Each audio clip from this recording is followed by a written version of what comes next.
there was a car accident on January 4th, 1985, and I was very badly hurt. My face was blown off my head, and my femur was shattered into hundreds of pieces.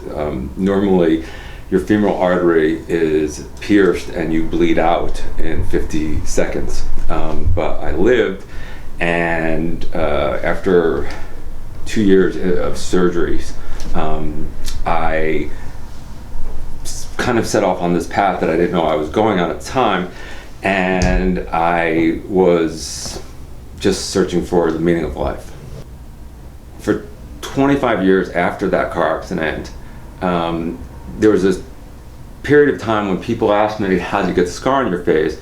I would say, I was almost killed in a car accident. And I took a course, and it was basically one of those transformational, workshops that I make fun and I say are mandatory when you come to Los Angeles. Those the very self-improvement type things, and you had to recount the story of your life. And so at that point in time, I started the story of my life. I was almost killed in a car accident, and then you had a partner, and the person basically deconstructed it. So I started the story of my life. I was almost killed in a car accident, and my partner goes, "No, you weren't." And I'm like, and I start again. I go, "I was almost killed in a car accident. My femur was shattered. My face was blown off my head. They didn't notify my parents till the next day." And he goes, "No, you weren't." And so I start, and now I'm getting angry, and I say, "Listen, trust me. Like, I was almost killed in a car accident." He goes, "No, you weren't. You were in a car accident. Everything else you added." I was in the passenger seat, and there was a guy in the back seat and the driver of the car. And in January of 2014, I got this Facebook friend request. I saw the name, and I recognized it as the guy in the back seat who I hadn't spoken to in 29 years. I asked Mike if he would be open to having a conversation to help me put some of the pieces together from the week of my life that I don't recall.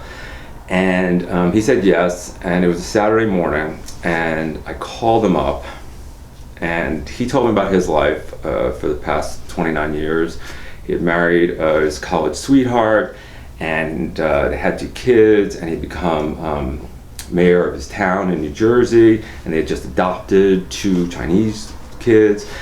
And I told him about my life and the travels around the world and films I had worked on and things like that. And at the end of the conversation, he said, "It's always bothered me that we fought not to be in the death seat, and I won, and I always have this voice in my head that said it could have been me, that had to go through the 2 years of surgery." So I hung up the phone, and I was riding my Vespa down Colorado. I pulled over, and I called Mike back, and I said, "Thank you for the conversation we had this morning. And there was one part of it that didn't really resonate with me, so I need to say something to you. I might be saying it more for me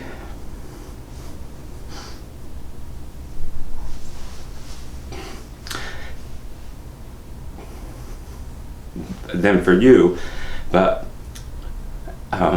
I need to tell you that it couldn't have been you. It was supposed to be me. And I know that because it was me." He had basically survivor's guilt. And I had been traveling around the world teaching mindfulness and radical acceptance, the Tara Brach, and owning your life, and teaching people that our minds were built to create woulda, coulda, shoulda, didn't, and all these resentments.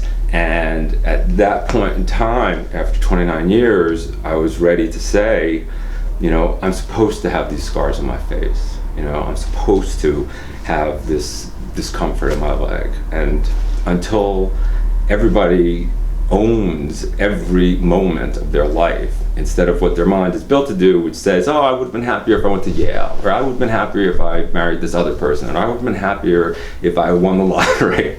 Those things didn't happen, right? So you have to accept what is. But I do know that walking through the fire means embracing every aspect of your life.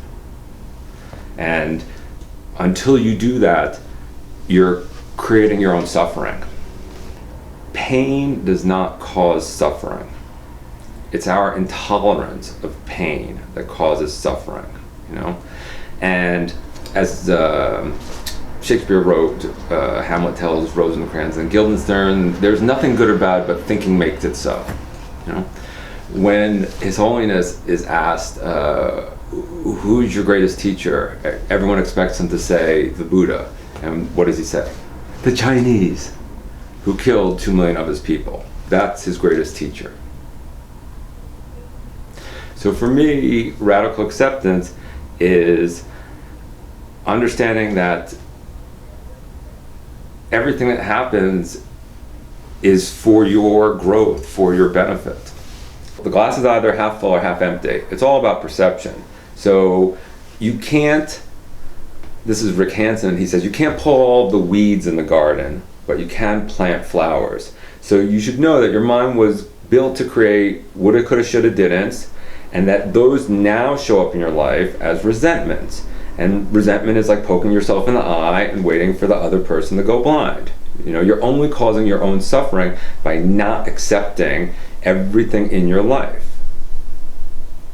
It's very unpalatable to think that when it's too close to the trauma. But at some point in time, as with me driving my little scooter down the street, I just was like, this is what I have to do. I have to own my life.